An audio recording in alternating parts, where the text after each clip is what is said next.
What is up, my dudes? Alright, so today we're going to talk about personal cooldowns and the different kinds of personal cooldowns that you might have and how we can then apply them to try to reduce our damage for a fight, right? So here there are really four different kinds of cooldowns that we have in World of Warcraft. So we have proactive cooldowns. These are things that do like damage reduction, increase your health, stuff like that. Then we have immunities. These are things that like basically reduce all of the damage that you would take.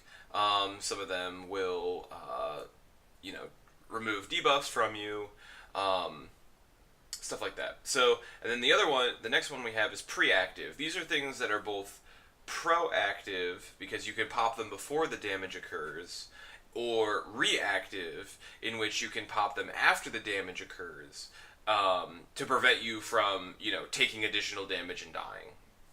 So things like absorb shields, like ice barrier, would be a good example because you can pop ice barrier before you take the damage. Ice barrier eats most of it, and then you go on. Or you're really low, you pop ice barrier, you will then absorb any damage that might possibly kill you, and you're all good. Something similar with Frenzied Regeneration, it both reduces your damage, plus also increases your healing afterwards.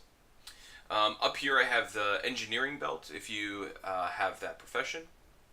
And the last one I have, and these are reactive cooldowns. These are things that aren't going to prevent you from taking a killing blow, however, they will keep you alive in a stressful situation. So these are things like Exhilaration, Crimson Vial. Obviously, I don't have every cooldown in the game here. Just trying to give you a good example. Other reactionaries. Everyone actually gets reactionary cooldown. Everyone gets Healthstone and everyone gets Health Pot. They are both off of any kind of cooldown. They're completely separate from the rest of the game, and so you can use these once every fight. Now, the other thing that is important to know is how long is the cooldown. So this is kind of like a matrix, right? So if I have something like Faint's really good, but because it has such a short cooldown, however, it costs resources to use it. Things like Bubble is really good because it completely makes you immune from abilities. However, it has a really high cooldown, high cost. So that's kind of something to keep in mind, is what your cooldown does, versus when will I have to be able to use it, or when will I have the ability to use it. So here I'm going to pop on over to Warcraft Logs, and here is just this is a log that I found of someone that killed a skilled Corgis out that killed Mechatork in roughly about the time that we're expecting to kill. So that's 8 minutes and 20 seconds. So here, I want to look at this damage taken graph, right? So I want to know the raid is taking a lot of damage. When are they taking damage? So it looks like Spark Volley is the highest amount of damage that the raid is taking. So let me go ahead and click this plus sign over here. So it looks like Spark Volley, it slowly increases and then falls off, slowly increases and then falls off. So that's good to know. Next one that we have is Gigavolt Blast. So this is the dot that's going to occur afterwards. Kind of roughly lines up, kind of just ticks around the raid. Next one is Hyperdrive Discharge. This one doesn't occur in Phase 1, but really takes over the raid in Phase 2. And the last one we have is Crashdown, and this is very consistent damage. And this is the thing that we want to look at the most. So let's look at this Crashdown. So Crashdown occurs at 35 seconds, 1 minute and 5 seconds, minute 40 seconds, 2 minutes and 10 seconds. So roughly about 35 seconds. So if I have one of these 1 minute cooldowns like Bark Skin or Blur or Anti-Magic Shell. Well, Anti-Magic Shell is not a good example because it only reduces magic damage. But Bark Skin or Blur, I'm going to want to hit my 1 minute cooldown probably at the beginning of Mechatorks, the first one, the third one, and the fifth one, and I should be able to get every other one for the entire time, and that's going to reduce a lot of damage over the course of the fight. Something else you can do is, if your cooldown is a little bit longer, is we can actually take a look at what happens when these abilities overlap. So let's take Sparkbot for example. So let's look at this total graph, and we're going to filter down by Crashdown We're going to filter by crash down, and we're going to filter by the spark bot damage. Spark bot damage. Spark volley. Okay. So it looks like the highest points of damage are actually the even ones. It's this even one. This odd one is really close to it. This is another nasty overlap. Then we have another one that's on the odd one. So you can kind of look at these graphs to see, okay, when are the nasty overlaps happening? Maybe I can use my cooldown. Maybe it doesn't make sense for me to use it every single one. Maybe it makes sense to use it every even. Maybe it makes sense to use it only on the third one. Just things to think about as far as, how to mitigate damage.